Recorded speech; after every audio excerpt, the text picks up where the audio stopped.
It is just a huge honor for me today to be podcast interviewing John Hastings, who's the founder and general manager and CEO at Ace Dental Software in Atlanta, Georgia. He's been in the dental software business for over 26 years.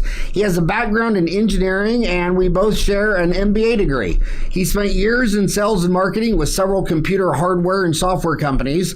After marrying a dentist, he became frustrated with her dental software. Shopping for a new, easier program proved futile, so he found Ace Dental Software 26 years ago. Ace has spent years in the relentless pursuit of the easiest programming dentistry. So are you still married to a dentist? That was my first wife. That was your first wife. Okay, well, nobody's going to give you a fault for unhooking with a dentist. It was 10 years, so I learned a little bit about the dental practice, but... Well, right on. By the way, you guys out there, I asked John to come on the show. He didn't ask me. This is not a commercial. I never forget, I was in 1987, opened up my office, and I was getting my first computer. And Intel had a 386. Remember the Intel 386? And the guy said to me, "Hey, Howard, they just came out with the 486. If you pay extra money and get the 486, you'll never have to buy another computer the rest of your life." And I thought, damn, I'm going to invest in a 486. I think then the next version was the Pentium, which made the 486 look crazy. But you and I have been in this game for several decades. What's the state of the dental software industry today?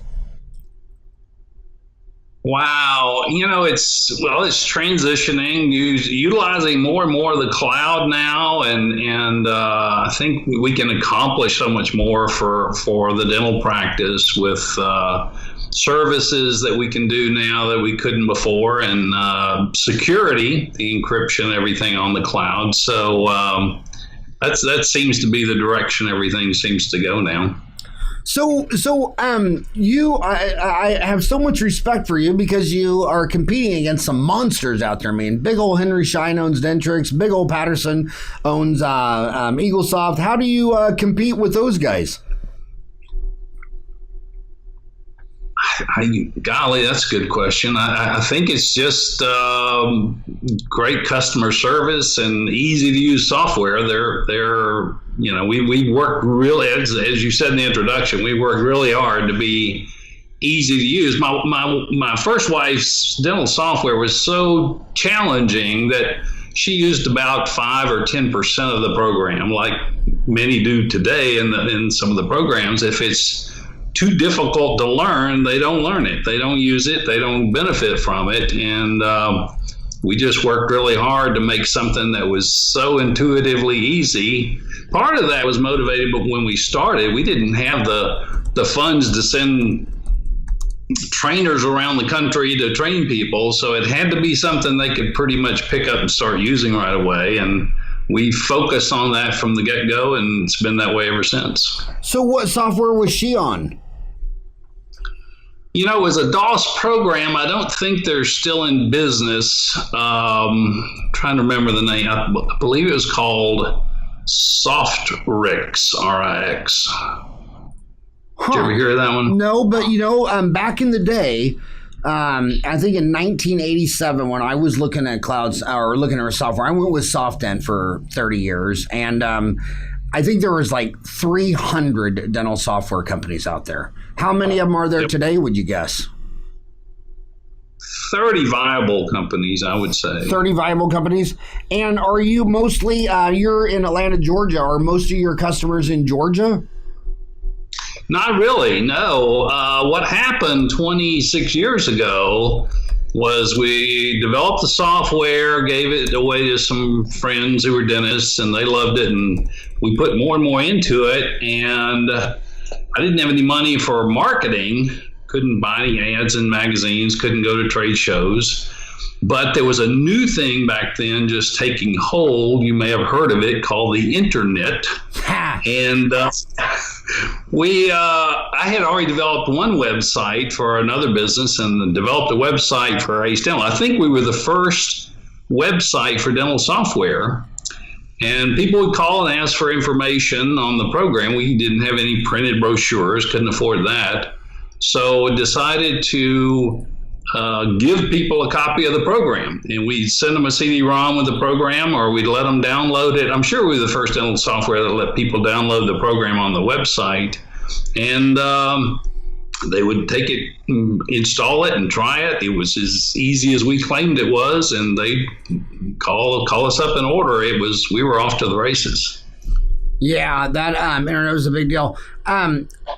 It obviously the final solution of dental software is nowhere to be seen today. I mean, look at where Dentrix is in Provo, Utah. Look how many other companies were started by Dentrix employees all around Utah. I mean, Utah has, how many dental startup companies they have. It's so frustrating. I've spent 30 years of my life being so frustrated by dental software. Are your customers all American? I mean, is it an American play, or do you have Canadians, or? We do not have Canadians. They've made a pretty high bar challenge there to handle their insurance, so we haven't taken that on. But we have people around the world. We have dentists in Kenya and Thailand and all over the place. So for my major pet peeves are number one, like when you go into the Hyatt or the Hilton, or you return a car to Hertz Rent-A-Car, the operation logistics are like, they got like 6 exact questions to check you in, or 5 or 6 to check you out. And then you go into any dental office and you open up the dental software, and there's like, 1,000 different features that you can do. And we all know that if you go in there and run a report, that 90% of the features have never been used. But when you have staff and they don't use 90% of those features, what people don't realize is that all those excess features are, they bog you down there. And then you forget the 1 or 2 key things that you have to have, like maybe who referred you, or, or whatever. But, what is the easiest way for a dentist listening to you to get on his software or her software and find out what features they've used versus they haven't used? Golly. Well, if they're, I think the recall system is one of the best ways to know, are you getting them back in the office? And a lot of them, I think, slack a lot in that area, and their software should have tools to help them do it. But I think some of them lose focus. I don't know if this is true. I've heard it said that none of the dental schools in America teach any courses in how to run a business. And I know you're big on teaching the business aspect to the dentist, but I think a lot of them need to sharpen up on the business skills, and that's the place I would start. Well, you were a trained engineer, correct, from Georgia State, or from Christian Brothers University, a Bachelor of Science in Mechanical Engineering. But then you went back to Georgia State and got your MBA. Same with me. I went to Creighton and Dental School, Missouri, but went back to ASU 10 years after I'd been in school. Graduated in 87, went back in 98 and 99 and got my MBA. And it was a life changer for me. I tell people that when you don't have an MBA and you think you're doing business, you're like your dental assistant who's been with you 10 years assisting you. I mean, obviously, after your dental assistant assists you 10 years, she could do the fillings and the crowns and the impress. She could do it all. But would she really be a dentist? No. And was that MBA degree, did that have a big impact on your career? It has had a big impact, yes, especially running this business, but it also adds frustration because we want to put things into the program that can help dentists be better businessmen, but the old saying, you can lead a horse to water. If we can put things in the program and people aren't clamoring for it, and that's something else that is underutilized. Well, yeah, at the end of the day, I always thought the biggest Christmas gift on the end of the day is, someone walks in with a toothache and you get to pull an extra 4 set of wisdom teeth or pull a molar or something before you go home. And but they wouldn't stay after work with that same enthusiasm to run a recall report. I mean, it's why I love dentists, and it's why they frustrate me. I love the fact that they love dentistry. I love the fact they love their art. I mean, that is so cool. And all they want to learn about is dentistry. And it takes real leadership skills to try to lead this horse to water and say, okay, guy, but you just pulled that set of wisdom teeth. You know, what was your overhead on that? Did you net $312 after taxes, or did you lose money because you did it on a Medicaid fee schedule? And they just don't know. But another big part of that is because none of the dental software hooks up with their accounting software. So the Fortune 500, they're all on a complete managerial information system. But every dental office, they've got their dental software over here with all the patients' names, procedures, and billing. And then they got Quicken over here, and they don't reconcile the two. So you ask them when you walk in there, you say, okay, it's Monday morning, 8 o'clock. What's your break-even point for today? They have no idea. And then at the end of the day, they go, man, that was a busy day. And I'm like, busy? Well, I mean, for all you know, 30% was Medicaid, the rest was PPOs, and for all you know, you lost $100 today. I mean, they just don't know. How close are we to reconciling dental software with accounting software?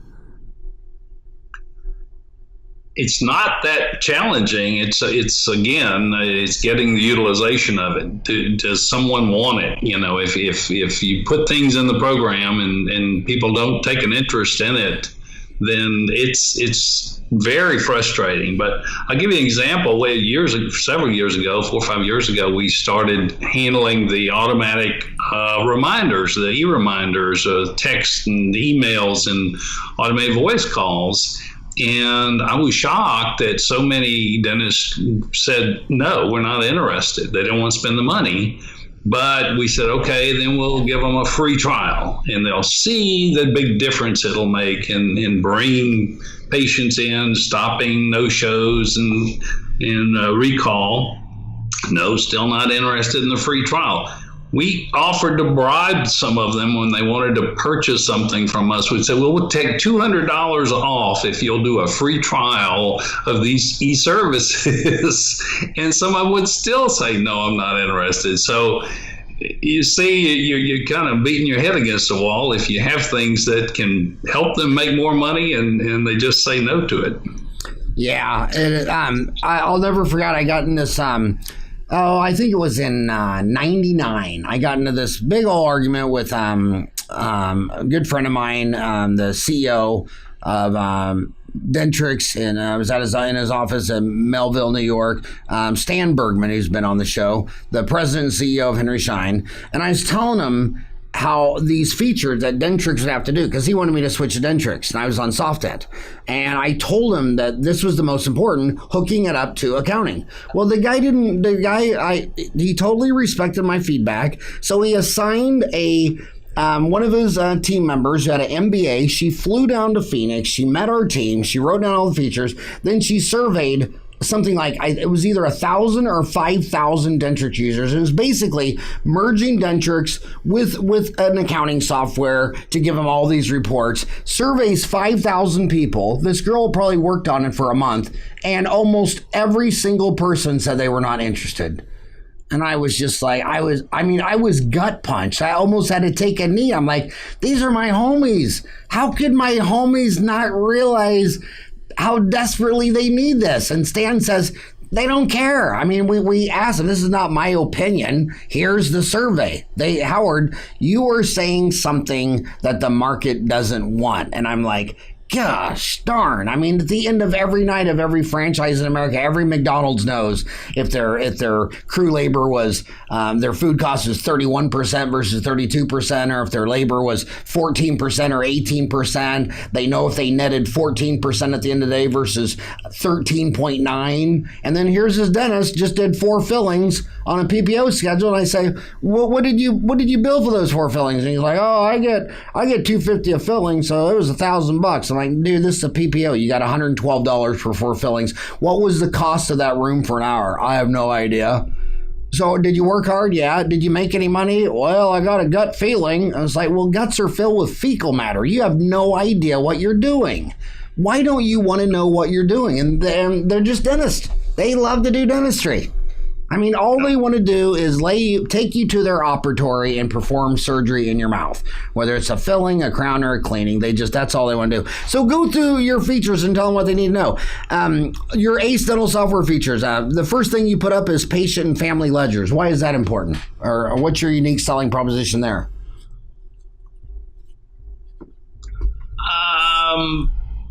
Well, it was something that we needed in my first wife's practice, so it was the first thing we put into the program, just be able to separate each individual patient ledger from the family ledger. It was easy to do, and we've had a lot of compliments on that. But there's as far as uniqueness goes, I'm trying to think of what's the most recent thing we've done that's unique. Well, I'll tell you one thing that is, I think, is totally unique. I don't believe anyone else in the industry is doing this, but we're switching, pretty much have most everybody switched over now to a hybrid cloud solution, which is it's not a browser-based cloud like some of them, Curve and Planet DDS and those others. We put the data on the cloud, but the program is installed in the local computer. So it's much faster than any browser-based system. Only the data has to be transmitted back and forth over the internet, which is a small fraction of the entire screen that a browser would do. So we're getting a lot of great speed. It's totally encrypted. We use Microsoft Azure. They've done a fantastic job with what they call transparent data encryption, and all the data is encrypted, both data in transit and data at rest, so it meets all the HIPAA requirements for that. And it's really been a shot in the arm to our system. That's the newest thing that we've done. I don't think anyone else has a hybrid cloud solution. Okay, well, first explain what the cloud is, and then explain the hybrid part.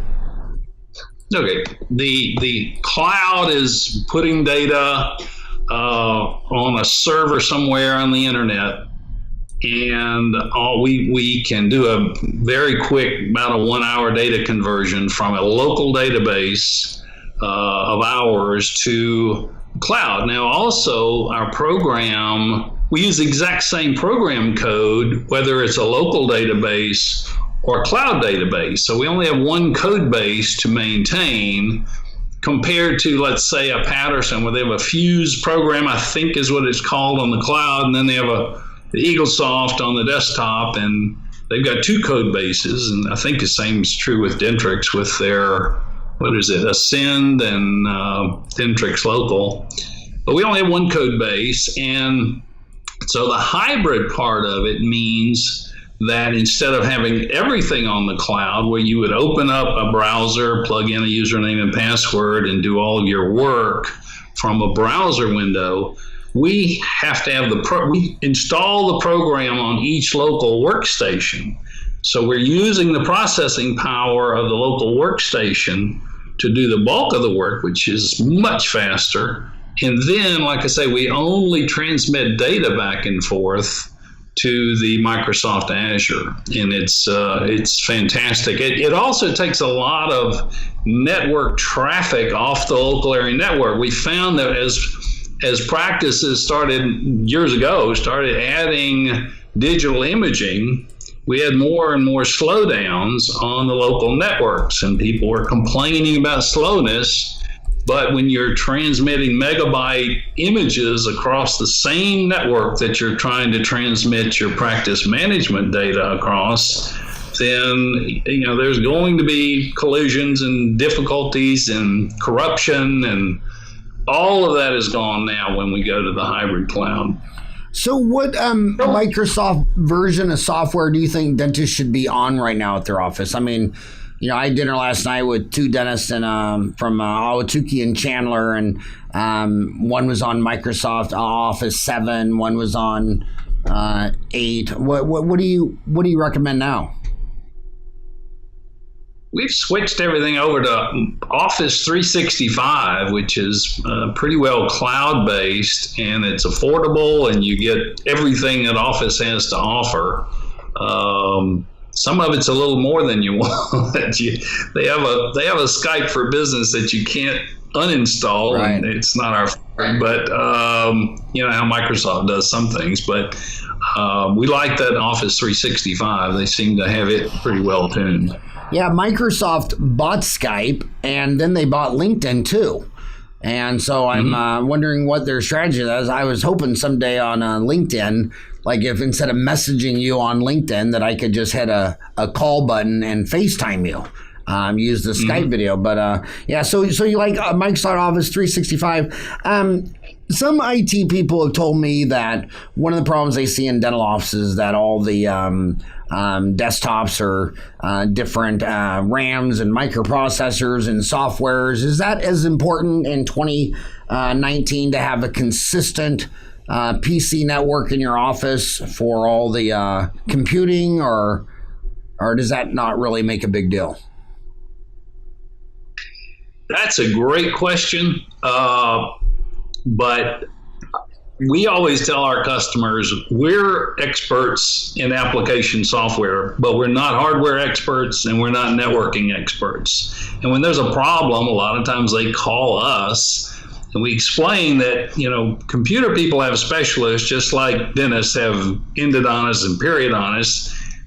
I think a lot of people think that every dentist knows everything about dentistry, but you know, you wouldn't send somebody to a periodontist for a root canal. Coming to me about hardware is like, you know, asking. It's just not in my roundhouse to be able to deal with that. And we've dealt with that for years, where people were concerned about slowdowns on their network and they want us to fix it. And they hate to hear that, oh, you need to call your IT guy to come in there and take a look at it. And thankfully now with the hybrid cloud, all of those issues just disappear. We're so glad that we don't have to deal with that quite as much. As far as the hybrid cloud goes, I would say what you just asked about is nowhere near as important as a local area network where there's a lot of talking going on between workstations and servers, and Microsoft did a fairly good job of keeping all of those different versions of Windows working together, but they can cause issues on the network. But like I said, I'm not the networking expert. Did you say that it's not in your roundhouse? Did you just say roundhouse? Yes. That is so funny. That must be a Georgia thing. I mean, in Kansas and Arizona, it's a wheelhouse, and I've never heard a wheelhouse described as a roundhouse. But you know how we get around that IT deal is since 1987, we started our office. We always bought everything from Dell, only because of their magnificent category. So when an IT guy comes in your office and he's looking at, you know, what's going on, he just pulls up your Dell account and he knows every workstation, all the RAM, memory, what year it was born. And over the last 30 years, so many times that we had a software problem or an IT problem or whatever, the IT guy just pulls up the Dell and goes, oh, we need to switch out Valerie's computer, or we need to upgrade Chris's computer, or it doesn't have enough RAM, or this or that. But you know, if you go buy that stuff at somewhere else like Best Buy or something, I wouldn't know how you would do the record keeping. So that's why we will always be on Dell, just because with Dell I can log on and find out what every single workstation for every single person, the age, the year, the memory, the RAM, and a lot of times the IT problems solve it there. So what percent of dentists today in the United States do you think are using cloud-based services? Is this when did it really start? What percent market penetration? Where do you think it's going to go? When did cloud computing in dentistry really start going, and where is it now? I think it's been maybe 6-7 years ago. I think it started getting some traction about 5 years ago. I think we started with Azure about 4 years ago. As far as penetration, more than half of our users are on our hybrid cloud, but it doesn't take a lot. Ours is very inexpensive because they only pay a small hosting fee on Microsoft Azure. It's not near as expensive as some of the browser-based companies. So it's a pretty easy decision. But as far as nationwide, I presume it's increasing pretty rapidly because you see Patterson and Dentrix getting into the game with their cloud offerings. So it looks like there's a lot of momentum going in that direction. So bring us up to date on electronic insurance claims. There's still dental offices doing paper. Some are doing electronic claims. What do you think you can educate my homies on versus electronic claims? I think they're getting smoother and better all the time. All the companies, the clearinghouses, we deal primarily with Change Healthcare, and they've done a great job of getting everything up to speed, and they integrate well with National Electronic Attachments, NEA. So once they get a taste of it, then the practice is. I can't remember anyone ever going from electronic back to paper, but more and more are going to. I think that's a very high penetration in terms of electronic claims. And why did you go with Change Healthcare? Are they, would you say they're the biggest player in dentistry for electronic claims? I believe they're the biggest player in dentistry, yes. They're not the largest clearinghouse total, but I think they're the largest in terms of dental claims. I believe most of the other clearinghouses at some point utilize some of their network to get the job accomplished. And the more hands a claim has to pass through, the more issues are going to arise. So, but we've been with them for many years. Change is a good name for them. They changed their name over and over again, from NEIC to Envoy to WebMD to Change Healthcare. So we've been with them through all of those. Yeah, and where are they out of? They're in Nashville, Tennessee. Where you were born in Nashville, weren't you, or Tennessee? Memphis, Tennessee. Yes. Memphis, Bill Street. Beale Street. Yes, the three greatest music streets in America is Bourbon Street in New Orleans, Bill Street in Memphis, and 2nd Avenue in Nashville, Tennessee. And a lot of people say, oh, I'm not into country music or jazz. I don't care if you are or aren't. When you're in that neck of the woods, when you're in Bill Street, how can you not love jazz? Same with Bourbon Street. Yeah. And I'm not a big country music fan, even though I grew up in Kansas. But man, when you're in Nashville, I mean, those are just the three greatest music areas. So these guys are in Nashville, Tennessee. Is that one of the reasons you're close to these guys? I don't think that entered into it. I think we just got dealt with them back when, like I say, when they were in EIC, which I can't remember what that stands for. And then they did have an Atlanta office here. They acquired a company here in Atlanta called Medi America, MEDE America, and we had some friends over there that we had worked with, and so they merged in, and it's just it's been a big happy family. So what about appointment scheduling? Well, that's an interesting question. We're rolling out our new patient portal now, which allows every patient to have a username and password for security. And because of that, we don't have to be as concerned about protected health information. So we're now able to allow new patients to fill out their forms online, even their medical history, which we were nervous about without the username and password security. But they can do all that. And then we are also rolling out the ability for them to choose their appointment times online. And we've had a number of requests for that from the dentist for quite a while. So as we can automate the what we call the e-recall and sending out texts and emails to patients who are due or overdue for recall, and give them a link to click and make their appointments online. So right now, if I was going to be a new patient at a dental office running your software, Ace Dental software, I could go online and fill out my health records before I came in there to the office? Fill out your patient demographics, name, address, phone number, date of birth, social, all of that. And then you can fill out your insurance company information, as much of it as you understand. A lot of people don't understand theirs, but if you have it, you can fill it out. And you can put in your medical history form. You can sign consent forms, whatever the practice wants you to do. And when they walk in the door, then they click one button. It imports a new patient, imports their insurance, and saves the staff a lot of time.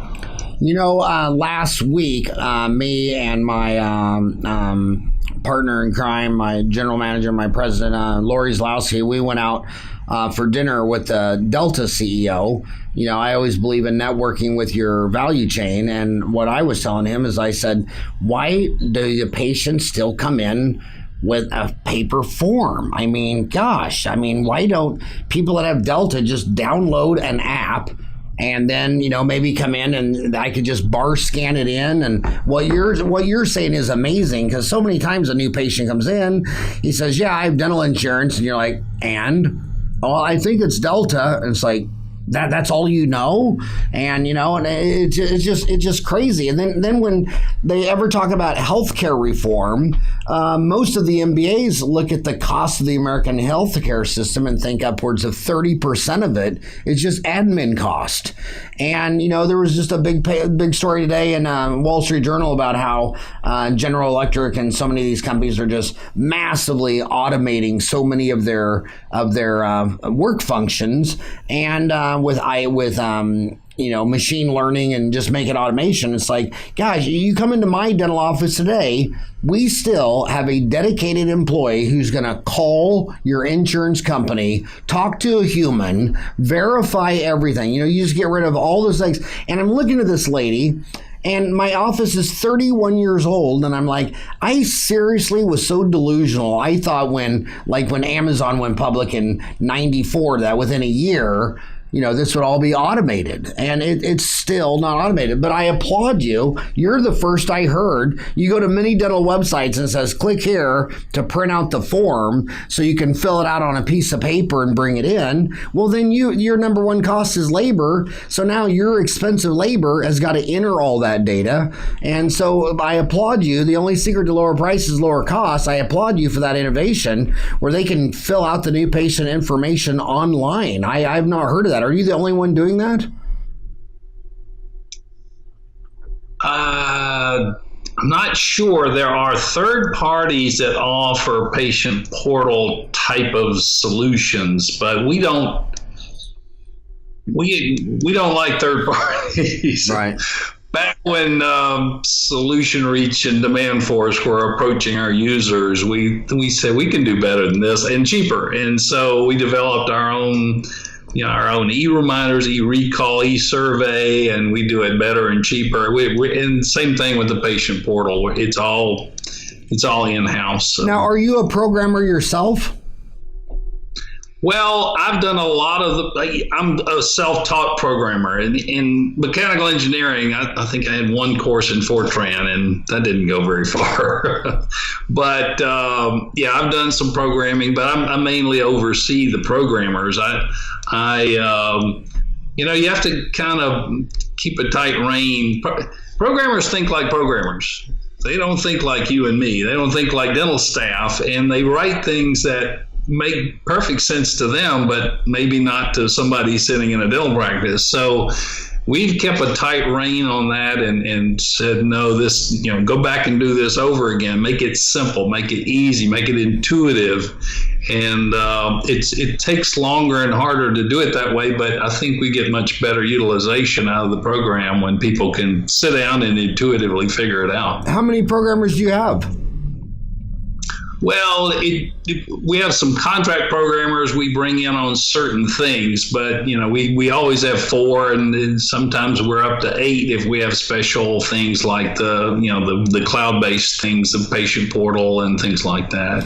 Yeah, Dental Town has had 5 programmers. Same guy, my first programmer, Ken Scott. The whole team's still there, and but the best analogy I can explain to programmers, I could tell any of my homies, hey, make me a peanut butter and jelly sandwich. No problem. They just grab 2 slices of bread, start slapping on peanut butter and and jelly.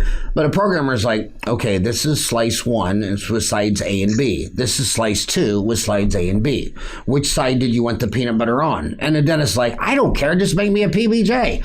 And they're like, so it's a very methodical thing. And but yeah, I don't like outsourcing programming, or I don't like outsourcing anything, because you just don't have any control of where it's going. And another thing I thought was interesting, I've lived through this cycle twice.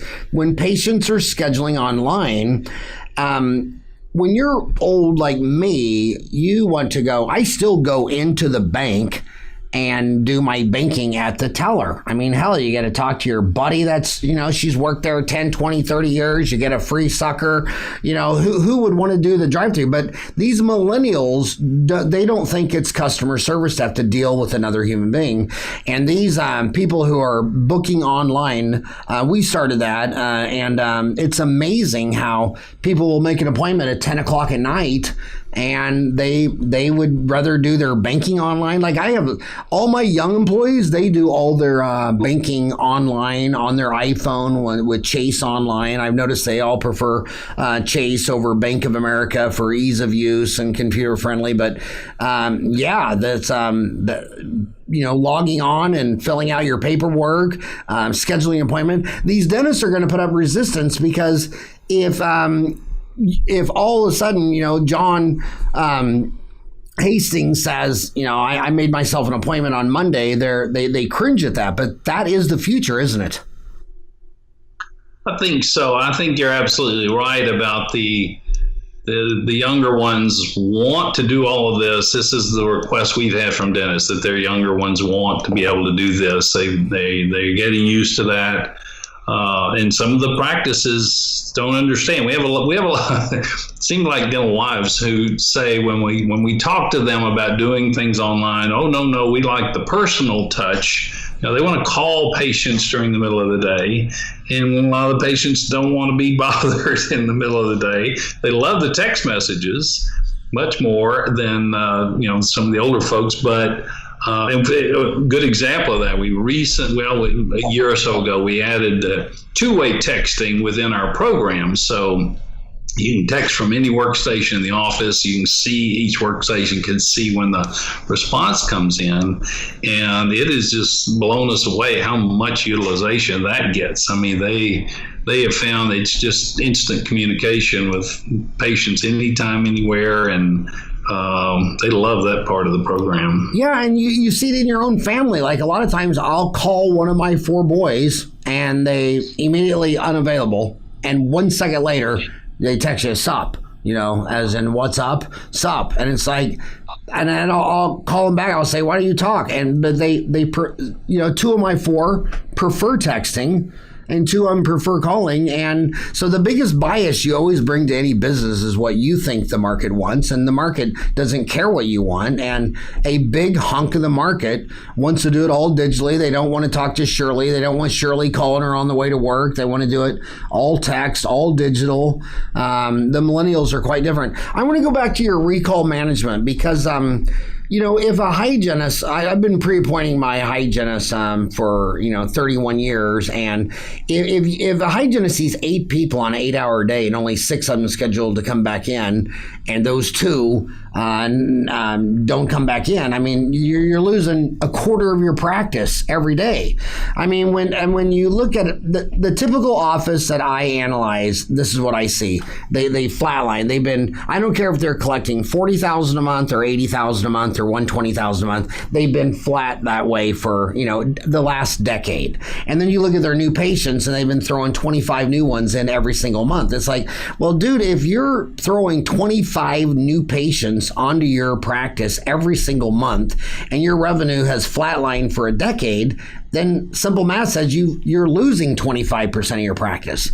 And even with my circle of family, if I ask them, like, when's your next clean? Oh, I don't know. I can't remember. I think my last one was in March, but they so are reliant on someone from our office, from Valerie, texting them, your next recall appointment is in 2 days at 9:00 that you pre-appointed. So the recall management is it's just everything. And in fact, I call it the Netflix of the dental office, because the reason Netflix valuations are so high is because they get that guaranteed $10 from you every single month.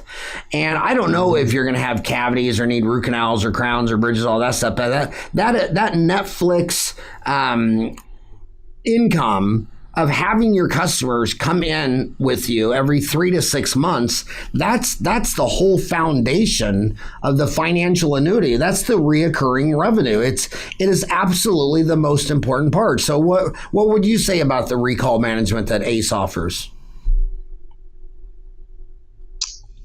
We've offered all sorts of reports to allow them to draw the information out, and then they could utilize that to manually create their emails or whatever they might want to use from that report, or postcards or letter writer. We could do all kinds of things, and it did not get the utilization it should have gotten. But once we added the e-recall, once we added the automation, where we automatically send out text and emails. If a patient is due 2 weeks from now, we send them another email and text. If they're 3 weeks overdue, we send them another one. We pull a list of all the patients that are 6 weeks overdue. We don't send them anything. We email that list to the practice. We think they need a phone call if they're 6 weeks overdue. So we kind of guide them along with this, and it's been, you can see a dramatic hygiene production increase when people start utilizing this service. Yeah, it's everything. Prescriptions. How is that going? There's been a lot of recent changes in regulations because of the opioid crisis. I mean, we can no longer call in, a lot of pain meds. You have to have a physical prescription. A lot of states are triplicate form. How's your prescription writer these days with all these new changes in narcotic laws? We partnered with a company called DoseSpot a while back. I think several of the dental software companies are utilizing them. DoseSpot? DoseSpot. Huh. Yes, sir. And it's interesting because the first state to say they're going to require e-prescribing was Minnesota, but they don't enforce it. And we were hustling to get that going to accommodate the ones we have in Minnesota, and none of them use it because they don't demand it. Then New York came along, and New York put some teeth in it, and they virtually all of our New York dentists in New York State are utilizing it. Now I hear Arizona's going to do it or has done it, but we haven't heard much from them. I don't know if they're going to be a Minnesota type state or are they going to be a New York type state. And what's the difference between Minnesota and the New York state? Minnesota just doesn't enforce it. They said that they're not going to allow paper scripts for what's the schedule? Yeah, Schedule 2, Vicodin, hydrocodone. But they do. They said they weren't going to allow it, but they allow it, and as long as they allow it, the practices are still writing paper scripts. So, but New York, I mean, they got real serious about it. They said no, it's not going to work, and it doesn't work there. Wow. So DoseSpot has really been helping you do that. Wow. I just pulled up their website, and I'm already they already have all my information. Interesting. So the prescription changed a lot. Their number one cost is labor. And dentists are always asking, should I pay salary? Should I have them clock in or clock out? You have an employee time clock feature. What is your thoughts on that? We added that to the program a while back, not expecting many people to use it, and it's heavily utilized. So apparently the practices are finding out it's a really good thing to have them clock in and out. It's a heavily utilized feature. Yeah. What are other, if someone's listening to you and they're already using Dentrix from Henry Schein, or they're using EagleSoft, what would you tell them, what would be your unique selling proposition? Why would you want them to use you instead of Dentrix or EagleSoft? Changing software is never fun or easy. We get calls every day from people who have a problem. If they have a problem, we want them to give us a call and we'll help them solve it. But I don't encourage people to just change software on a whim. So I'm not sure. In reality, you take all the top companies, we probably all have 99% in common with each other in terms of features.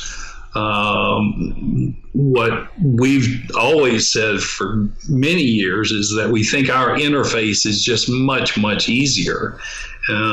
If it's not easy, people don't use the features, and we think we get much better utilization out of the program than the other programs. And do you sell your software in one big chunk, or is it a monthly recurring revenue? Is it more of a Netflix billing, or is it more of a buying a TV? What is the price and the terms, and how does that compare in the marketplace?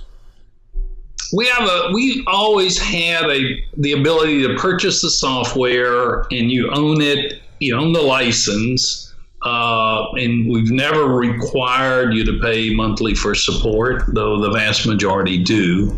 So there's a recurring thing part of that. If you want that. Now the pricing, we do break it down to a very simple program with a single computer for $499, or we have the full-blown system that has every feature we have, with an imaging bridge and a scanner bridge and all the other features and charting and everything, for just under $4,000. And those are both one-time. $4,000, that's one fee for the whole office? That's one fee. You own it. You never have to pay another penny if you don't ever want to upgrade the program. But if you want to, when our people are on support, they not only get phone support and remote control over the internet, but we also include all of the updates. We put an enhancement in the program every month, every single month. And it automatically gets sent out to everyone on support. They just click a button and they've got the newest version. And kind of over-the-air updates, you've heard of Tesla with those. We've had that for a long time. And what does support cost? It's $99 a month. $99 a month? That's if you're on the full version of the program. We have lower amounts for the ones that have the cheaper program. What is your typical dental office? Is it one dentist, 5 staff, 5 terminal? I mean, what is your average dental office? Golly, we see a lot more multi-doctor practices than we used to. I think years ago, 15, 20 years ago, a statistic I saw was that 84% of dental practices were solo practices. And I'm sure that percentage dropped dramatically, but I think we're probably at least a third, if not half, are a multi-doctor practice.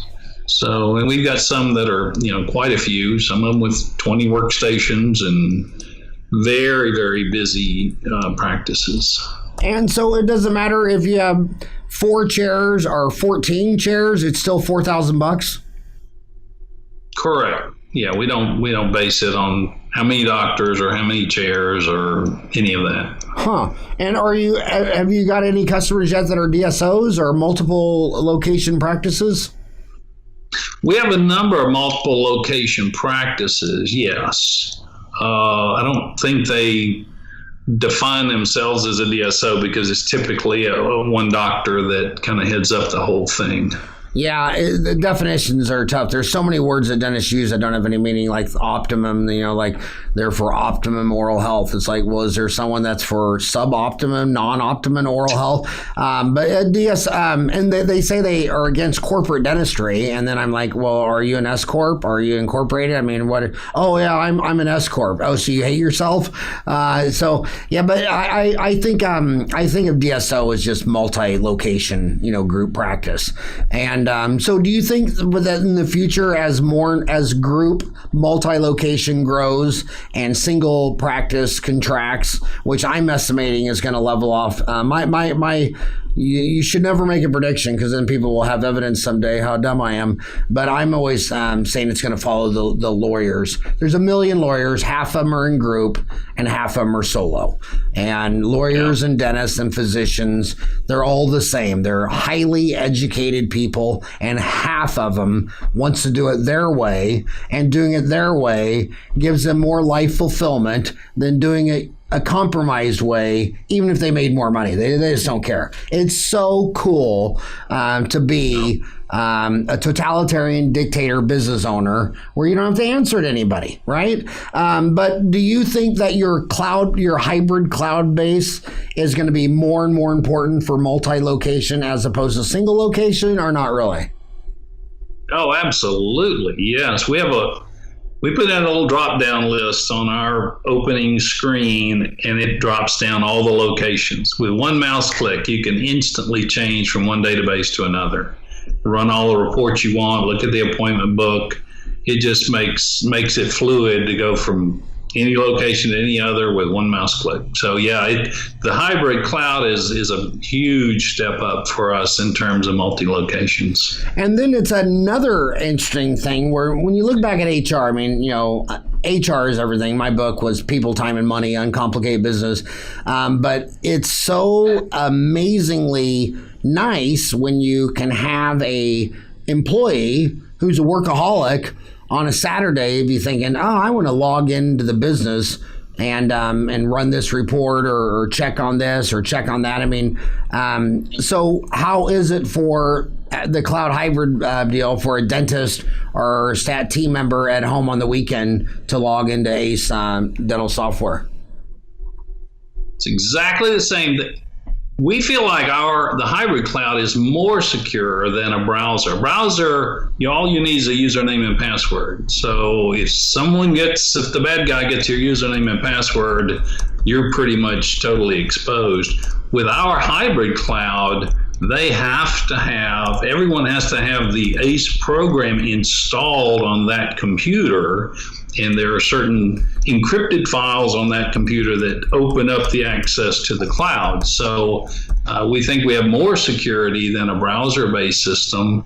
But once they have it installed, I have a number that have a little Surface Pro like I have. It's a great little tablet. And it's fully functional with the ACE program in the cloud. So your team members would have to download that on their home computer, or most people just downloading it to a laptop? How do you see the behavior of the users and then the team members of a dental office? Do they carry a laptop to and from work, or do they just have a home computer and they install the ACE dental software so they can work from home? It's both. We typically do the install for them, but it's just a couple of mouse clicks to load the program, click install, and then there like I say, there are certain encrypted files that have to be in exactly the right place in order to give them the security clearance to get in. So we set that up for them, whether it's on a notebook they carry back and forth or on a home computer. Well, that would be perfect for after-hours emergency calls, Because when you get an after-hour emergency call, I always feel bad because, somebody will say, yeah, you did a root canal on me Monday. And then you don't want to sit there and say, I don't remember you. Your name's John Hastings. And you're thinking, I don't remember you from Adam, but you don't want to insult him. But if you said, yeah, I'm John Hastings and you did a root canal on me on Monday, I want to be able to log onto my software and pull it up and see that you were there.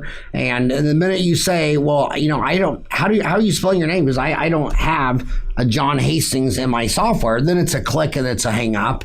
And then when you look at there's 168 hours in a week, and these DSOs all have call centers that are basically answering the phone from sunup to sundown, Monday through Thursday, sunup to maybe noon or 1 on Fridays, and 8 to 12 on Saturdays. And their average office is getting about 11 new patients a month just by answering phone after hours.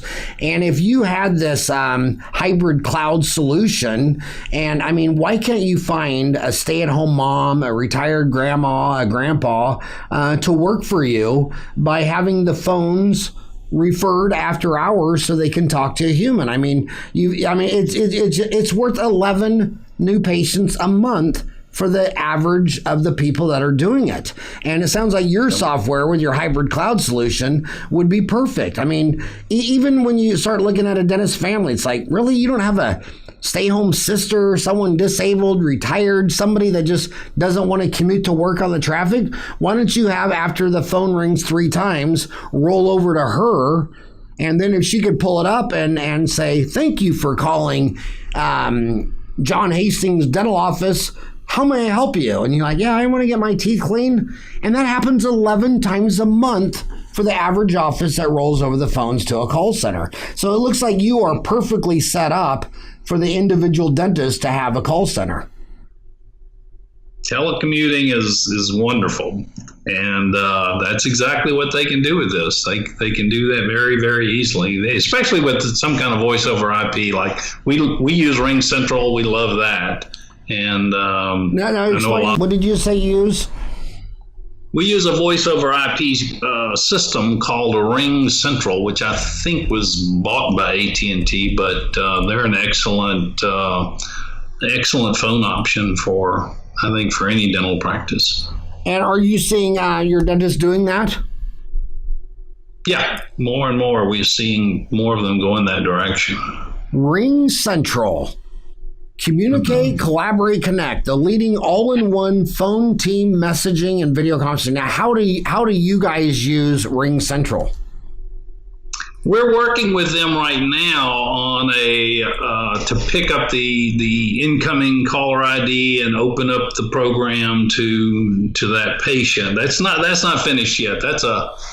I shouldn't pre-announce. But that's the future. I mean, you're on it. That's where it's going. And this company's Ring Central, hell, they got 3,000 employees on LinkedIn. So this is no small deal. So you're going to make it so that when someone calls, when you call me, it would pull up in my Ace Dental software John Hastings profile. Is that the main thing, or what else? That's the main thing. That's the main thing we're working on. That's the step one. We may go further than that later, but that's step one, and we think that would be a nice enhancement. And why are you using Ring Central again? We looked at several of them, and we found that this works best. We have several employees around the country that we're telecommuting with, and Ring Central was just perfect to allow us to transfer calls and talk back and forth, and so it's been wonderful. All right. Well, what did you wish I would have talked about today that I wasn't smart enough to ask? Dr. Farran, you're pretty smart. I think you've covered.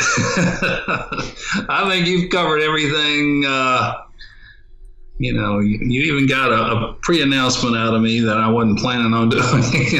And how do they contact you if they have a question? I mean, I know they all, or anybody interested in this, because the negatives are very high amongst the existing software companies. Like I used to always joke to my buddy Chuck Cohen and Rick Cohen of Benco Dental, that I said, if I was you, if I was Benco or Burkhart, all I would do in all my advertising is saying, hey, I'm not Shine. Hey, I'm not Patterson. Because there's so many people already upset. I wouldn't tell them anything you do differently. I would just tell them you're not them. Just not being them. It's kind of like politicians. I was talking to my boys last night about this. They were saying who's going to be the next president. I say it's nobody you know.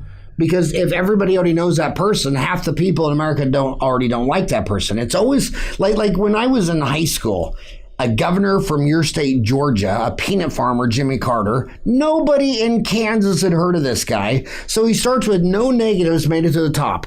It was the same thing with Reagan. He was a governor of California, but no one knew him in the next state over. Look at Clinton. Nobody knew the name of the governor of Arkansas. If you're listening to me right now, you don't know the name of the governor of Arkansas or the governor of Georgia unless you live in that state. So, and the most out of the left field I ever saw was Barack Obama. I mean, a year before he was the president, you couldn't find anybody. The only guy I even knew that knew his name was Fred Joyle, the founder of 1-800-Dentist. So I was telling my boys last night, I said, I guarantee you the next president of the United States, you don't even know who they are right now because of the negatives, the way humans work. And so I think your biggest advantage is that you're not Shine's Dentrix. You're not Patterson's EagleSoft. You don't have any negatives. You're an unknown peanut farmer from Georgia with a mechanical engineering degree and an MBA, and just being not them. It's just like the dentists when they come to you for a second opinion. The only reason they're coming to you for a second opinion is because you're not the last guy that they now have an issue with. So, but John, I want to thank you for taking an hour out of your day to come on to the show and talk to my homies about all things dental software. I do apologize to you having to live through the Atlanta Falcons blowing it in the Super Bowl. How long were you depressed after that game? Oh, I'm still. You're still? Did you have to see a cardiologist after? I mean, I would have bet my house at halftime that they had wrapped up the Super Bowl. I mean, just take it to the bank. And then, wow, I never saw anything like that in a Super Bowl. But hey, thank you so much for coming on the show. And maybe some other year, Falcons will make it all the way. Next year. Wait till next year. All right. I'll see you on the Dental Town boards.